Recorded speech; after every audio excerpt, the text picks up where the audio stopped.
Our first guest tonight is an Emmy-nominated writer and comedian you know from Saturday Night Live, where he serves as co-head writer and co-anchor of Weekend Update. Here's my conversation with Michael Che. Michael, I cannot tell you how happy I am to see you. You're in Manhattan right now. How is it? It's wild, man. I'm so tired too, by the way, because I didn't sleep at all. You grew up in New York, and have you ever felt this way about the city that you call home?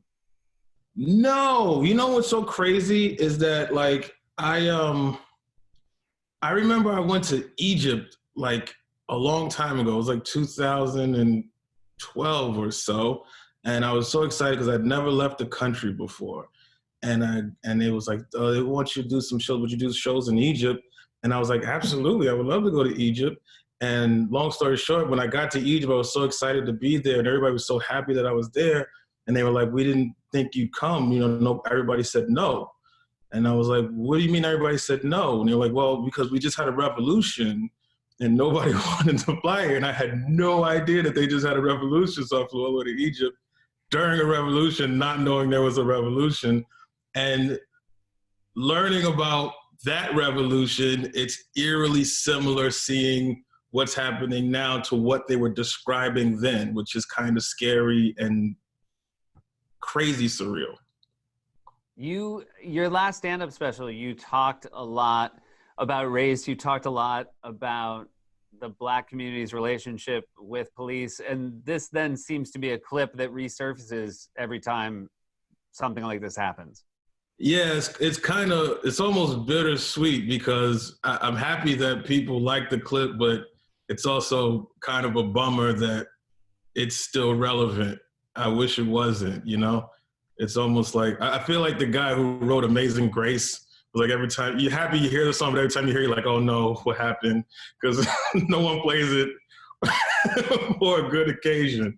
I wonder, yeah, I never thought of it that way. I wonder when he wrote it, if he thought, well, we'll hear this a couple of times. Yeah. And that just... Oh, it's never for a good thing. No one's ever like, you know what I want to hear? Amazing Grace. Will you just tell us just sort of the seed of the stand-up bit that sort of keeps coming back?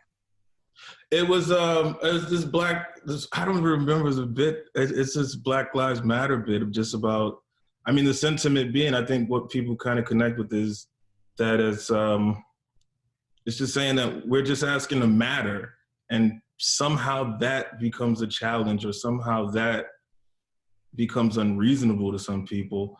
And it's the absurdity of not being able to give us that much, you know, is really all it is. And I mean, that's of course speaking to people who really like to stress whenever they hear Black Lives Matter that all lives matter. It must be frustrating, and it must be frustrating that people stand in the way, it seems like, of the idea of even equal rights. It's almost like I don't know. It's kind of hard to. After a while, you stop.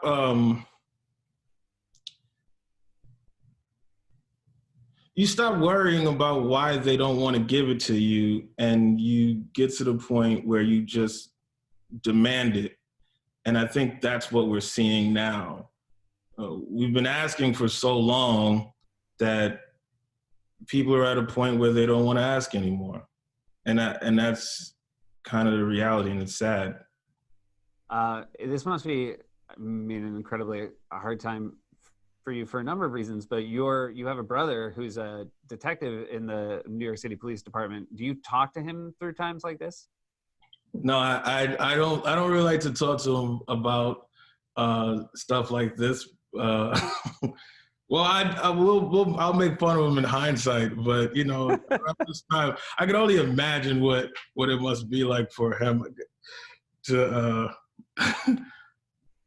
grow up the way we grew up, and also have to do his job with people who police the way, you know, some of these guys police. So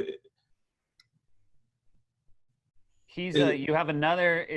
Am I correct? You have another brother who's a retired police department. I have two brothers. I have two brothers who are cops. I have four brothers and two sisters. Two of them are were NYPD.